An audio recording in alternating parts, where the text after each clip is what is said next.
उत्तर प्रदेश के प्रयागराज जनपद में हूँ। नगर निगम मेहदौरी वार्ड नंबर 64 से मनोज कुमार गौतम जी यहाँ से पार्षद प्रत्याशी हैं और अपनी बात को मोहल्ले में जाके वार्ड नंबर 64 के जो मेहदौरी के सम्मानित जनता जनार्दन है उनसे अपनी बात को रख रहे हैं। आपका ये कहना है कि भ्रष्टाचार मुक्त भयमुक्त समाज की कल्पना लेके मैं लोगों के बीच जा रहा हूँ, डोर टू डोर कैंपेन कर रहा हूँ और अपनी बात को रख भी रहा हूँ। यहाँ की जो मूलभूत जन समस्याएं हैं उनको दूर करने का मैं हरकस प्रयास भी करता रहता हूँ एक समाज सेवी के रूप में, और अनवरत कार्य भी मैं करता रहता हूँ। जैसे हमारे यहाँ जल निकासी संबंधित तमाम समस्याएं आती है, गार्बेज का लोग एकत्रित कर देते हैं, नालियों में जाम हो जाता है, तो मैं समय समय पे उसकी साफ सफाई निरंतर बिना पद पे रहते हुए भी करता रहता हूं। और भी जो भी जैसे आयुष्मान कार्ड हो गया, वृद्धा विधवा पेंशन हो गए, या घरेलू गैस सिलेंडर जो प्रधानमंत्री उज्ज्वला योजना के अंतर्गत डिस्ट्रीब्यूट किया जा रहा था, उसमें भी हमने तमाम लोगों को दिलवाया है। अगर हमारे पास पार्षद का पद होगा तो मैं और भी बेहतर से बेहतर कार्य करने का मादा रखता हूं। मैं ये चाहता हूं कि वार्ड नंबर 64 के जो मेहदौरी के हमारे सम्मानित जनता जनार्दन है, एक बार हमको सेवा का अवसर प्रदान करे जिससे मैं उनकी सेवा अनवरत रूप से कर सकूं। मेरा ये कहना है कि नेता नहीं बेटा चुने, एक बार सेवा का अवसर जरूर दे। बात करने के लिए बहुत बहुत धन्यवाद है यूपी न्यूज जो मेरे पास आया जी और मेरा इंटरव्यू लिया। मैं जो कि राजनीति में सबसे पहले तो मैं गणतंत्र दिवस की हार्दिक बधाई अपने क्षेत्रवासियों को दे रहा हूं जी और सभी सम्मानित मतदाताओं को भी हार्दिक बधाई देता हूं। 26 जनवरी की गणतंत्र दिवस की हार्दिक बधाई। मनोज जी, मैं जानना चाहता हूं, वार्ड नंबर 64 से आप मेहदौरी से पार्षद प्रत्याशी हैं, बीएसपी कैडेट हैं आप, बसपा प्रत्याशी हैं आप।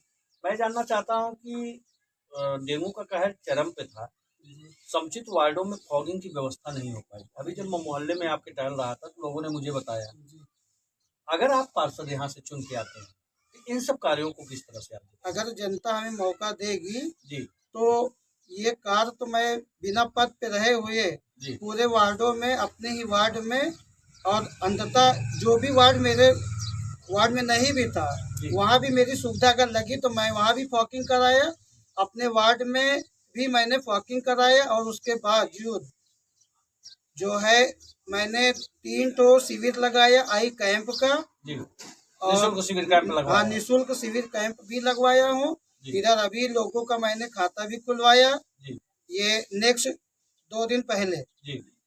और उसके बावजूद भी जनता की जहाँ भी जो जरूरत पड़ती मुझे फोन करते हैं तो मैं निर्भाव अपने शुल्क से भी उसको करता हूँ। अगर शुल्क की नहीं व्यवस्था होती तो मैं लोगों से सहयोग भी लेता हूँ और सहयोग लेके उस काम को पूरा करता हूँ। आप ये कह रहे थे अभी जब मैं आ रहा था जी, तो आपसे बातचीत के दरमियान आपने ये बताया कि निःशुल्क शिविर कैंप लगा के लोगों का मेडिकल में परीक्षण करवाया। जी। अगर मैं यहाँ से पार्षद चुनकर, इसके विषय में थोड़ा संक्षिप्त बताया। अगर मुझे पार्षद जनता यहाँ से चुनती है तो जो भी कमियाँ हुई है अभी बिना मेरे पद पे रहते हुए, अगर मैं पद पे आ गया तो जनहित की जो भी सेवाएं होंगी वो मैं जनता को देने का पूरा जो है विश्वास।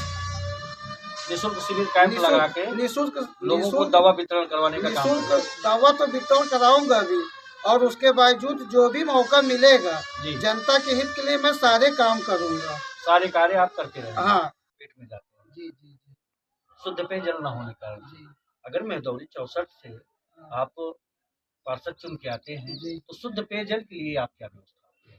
मैं तो जैसी अगर पार्षद यहाँ जनता में चुनती है, मैं पार्षद बनता हूँ तो मैं जेई महोदय से मिल के यहाँ जो प्रशासनिक जो भी सुविधाएं हैं वो मैं पानी लोगों को शुद्ध मिले, और हमारे क्षेत्र में जो बीमारियों का कारण पानी से ही बनता है। भाई तमाम बीमारियां हम देखते हैं कि लोग आंतशोथ गंदा पानी पियेंगे तो आंतशोथ की चपेट में जाएंगे, तमाम तरीके की दिक्कतें का सामना करना पड़ता है। तो मैं संभवतः ये है कि मैं ये अगर पार्षद बनता हूँ तो मैंने जो है जो इसको सभा में उठाऊंगा, संसद उसमें बोर्ड की बैठक में कि हमारे यहाँ एक दो आरओ की व्यवस्था करके जो टंकी थोड़ी बड़ी हो, समुचित वार्डों में आरओ लगवाने का काम समुचित वार्डों में लिख के दूंगा और आरओ की व्यवस्था प्रशासन से मांग करूंगा कि क्षेत्र में कम से कम 6-7 जो है आरओ लग जाए, जिससे स्थानीय लोगों को पानी लेने में दिक्कतें ना हो, शुद्ध पेयजल की व्यवस्था, शुद्ध पानी मिले लोगों को।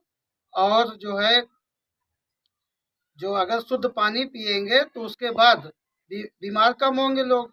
जब बीमार कम होंगे। सर अभी आपके मोहल्ले में मैं जब टहल रहा था, लोगों से बात हुई तो उन्होंने कहा कि हमारे यहाँ भी हाउस टैक्स संबंधित बहुत दिक्कत है।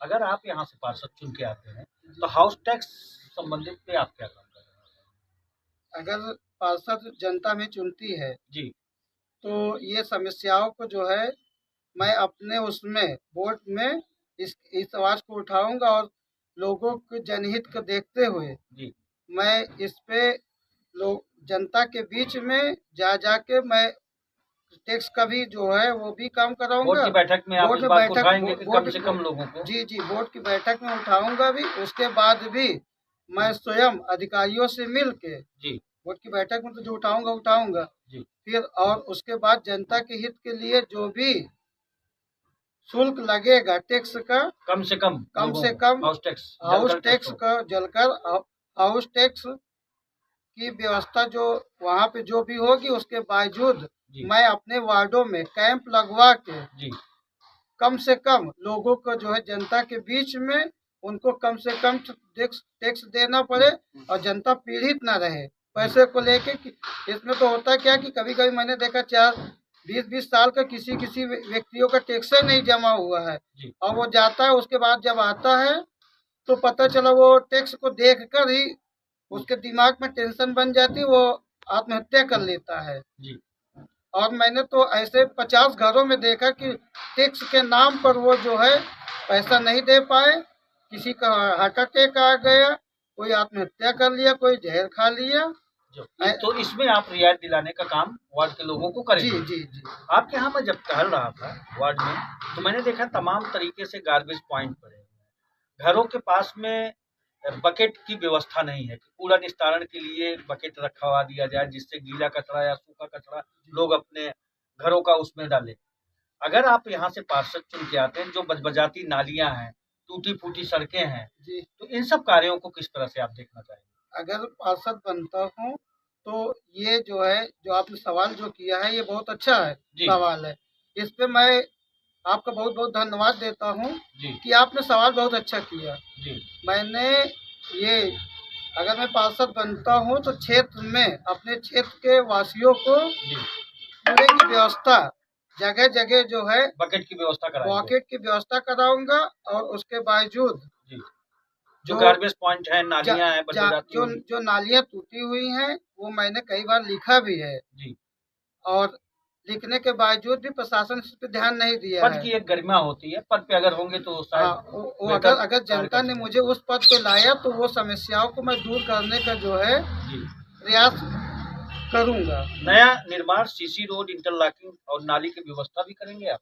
नहीं, आरसीसी तो सरकार ने बंद कर दिया है, इंटरलॉकिंग चालू किया है।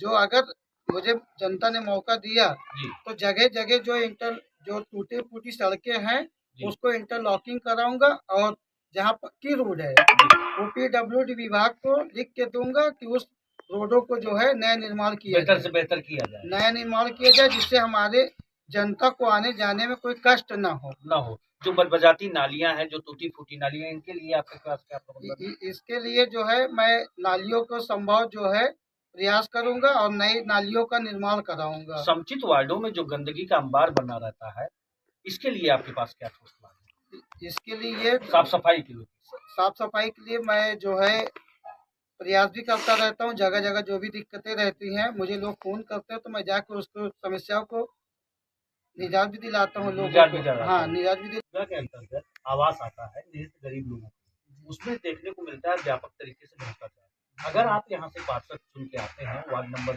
64 से, तो आप इन सब कार्यों को किस तरह से करना चाहेंगे? आपने सवाल बहुत अच्छा किया है। मैंने जो है अगर जनता हमें यहाँ पार्षद बनाती है तो मैं जनता के हित में जो भी डूडा के योजनाओं को मैं जनता के बीच में डायरेक्ट उनको दूंगा, जिससे बीच बिचौलियों का जो है काम बंद हो जाए। मतलब कहने का तात्पर्य है कि 2,50,000 रुपया आवास में आता है तो 2,50,000 उनको मिलेगा। 2,50,000 उनको 49 नहीं होगा, 2,50,000 है तो 2,50,000 ही उनको मिलेगा जी।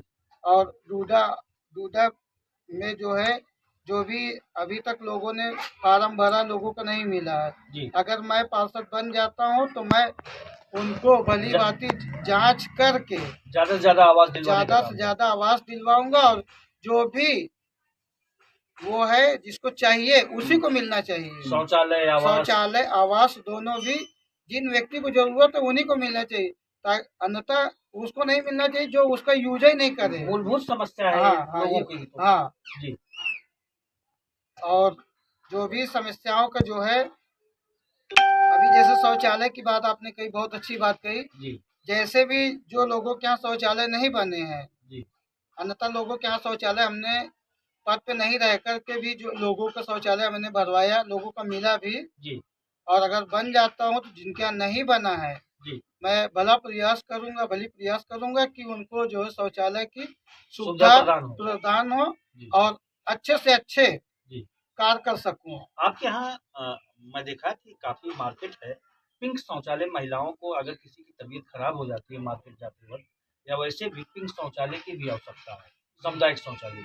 अगर आप यहाँ से पार्षद चुन के आते हैं तो इन सब कार्यों मैं जो है, आपने सवाल बहुत अच्छा किया है जी।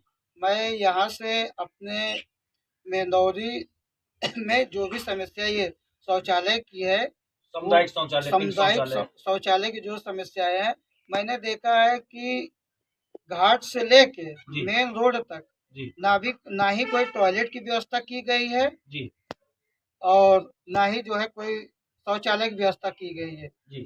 अगर मैं पार्षद बनता हूँ तो एक सामुदायिक शौचालय जो है एक नहीं दो बनवाऊंगा। पिंक शौचालय, पिंक शौचालय और सामुदायिक शौचालय, वो दोनों भी बनवाऊंगा जी। उसके बावजूद जो अस्थायी लोगों को टॉयलेट करने की व्यवस्था है, जो नहीं निजी शौचालय देने का भी काम करेंगे। निजी शौचालय तो दूंगा ही, और उसके बाद जगह जगह कम से कम 500 मीटर दूरी जी, 400 मीटर दूरी जी के अंतराल में वो टॉयलेट की व्यवस्था जो है जी, तत्काल लोगों को टॉयलेट लग जाती है तो ढूंढते रहते बेचारे, महिलाएं तो परेशान हो जाती हैं, वो सोचते किनके घर में जाएं, और जिनके घर में जाएंगे बाहरी महिलाओं को कोई जाने नहीं देगा। मूत्रालय की व्यवस्था किया जाए। हाँ, तो वो तो मैं व्यवस्था मैं बहुत पहले से उसके लिए चाहता हूँ कि मूत्रालय की व्यवस्था बहुत जो है सुचारू रूप से कम क्षेत्र में कम से कम 10, 8, 9 तो होने ही चाहिए।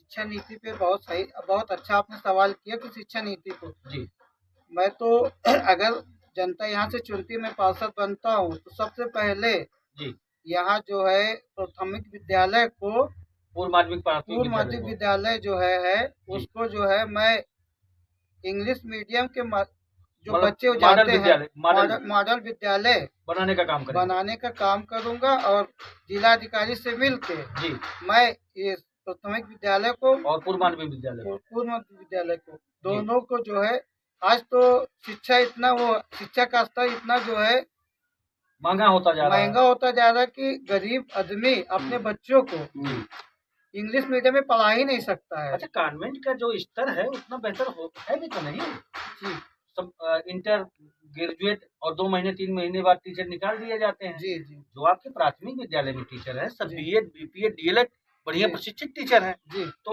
आपका प्रश्न तो बहुत अच्छा है कि प्राथमिक विद्यालय और पूर्व माध्यमिक विद्यालय को मैं जिलाधिकारी से मिलकर मॉडल विद्यालय बनाऊंगा। हाँ जी, ये तो बहुत ही अच्छा आपका प्लान है। ये कहाँ से आपके दिमाग में आया? ये तो मैं देखता रहता हूँ, गलियों में जाता हूँ तो हमारी ही जनता में देखता हूँ कि कुछ बच्चे ऐसे हैं जो पढ़ ही नहीं पाते हैं जी। कुछ तो फीसों को लेके जी, फीस इतनी महंगी हो गई है कि कम से कम एक बच्चों के पीछे 4,000 तो मैक्सिमम खर्च आता ही है। 500-600 प्लस गाड़ी कन्वेंस हो जाता है। हाँ, तो 4,000 अगर मैं पार्षद बन जाता हूँ तो ये जो है प्राथमिक विद्यालय को जो 4,000 उसमें देता है, तो मैं इसमें डीएम से मिल के मॉडल विद्यालय बना के जो उनका 4,000 जो वहाँ जाता है, तो 4,000 ना उनका जो है वो 4000 उनको बचे, उनके बच्चे जो है सरकारी स्कूलों में, प्राथमिक विद्यालय में पढ़े, केंद्रीय विद्यालय के तर्ज पे अच्छी शिक्षा। हाँ, तो और भी जो जरूरत जैसे भी लगती है तो मैं खुद ही मिलता हूँ लोगों से, और प्राथमिक विद्यालय में भी जाता हूँ कि वहाँ तो जाते हैं तो लोग कहते हैं यहाँ बच्चे आते नहीं, तो मैं खुद ही लोगों को ले जाता हूँ, बच्चों को जो एडमिशन कराता हूँ, जैसे भी जो लगा। आप अपने सम्मानित जनता से क्या अपील करना चाहेंगे? वार्ड नंबर 64 में दौरी की जो सम्मानित जनता है उसे क्या आखिरी बार आप? मैं आखिरी बार यही कहता हूँ, बेटा को चुनिए, नेता ना चुनिए, नेता मत चुनिए, आपका जो काम करे बेटा बन के उसको चुनिए। और जनता एक ऐसा है, जनता जिसको चाहे आसमान पे ले जा सकती है, जिसको चाहे जमीन पे ला सकती है। आज तो मैं लिखता हूँ तो लोगों कहते हैं कि अरे तुम तो पार्षद नहीं हो, तुम क्या कर पाओगे, मगर मैं पार्षद नहीं रहने के बावजूद भी जनता का पूरा सुख दुख जैसे भी लगता है, मैं अपने हिसाब से उसको जो है मिल के अधिकारियों से उसकी समस्याओं का जो है निराकरण करता हूँ और करता रहूँगा। ये थे मनोज कुमार गौतम जी। आप मेहदौरी 64 से पार्षद प्रत्याशी हैं, नगर निगम प्रयागराज से। आपका ये कहना है कि भ्रष्टाचार मुक्त, भय मुक्त समाज का जो कल्पना लेके मैं लोगों के बीच जा रहा हूँ, हमारी कथनी और करनी में कोई मतभेद नहीं है। मैं अगर यहाँ से पार्षद चुन के आता हूँ तो जो भी यहाँ की मूलभूत जन समस्याएं हैं उनको दूर करने का काम करूंगा। यूपी न्यूज से सूर्यप्रकाश मिश्र के साथ में संजय सिंह की रिपोर्ट।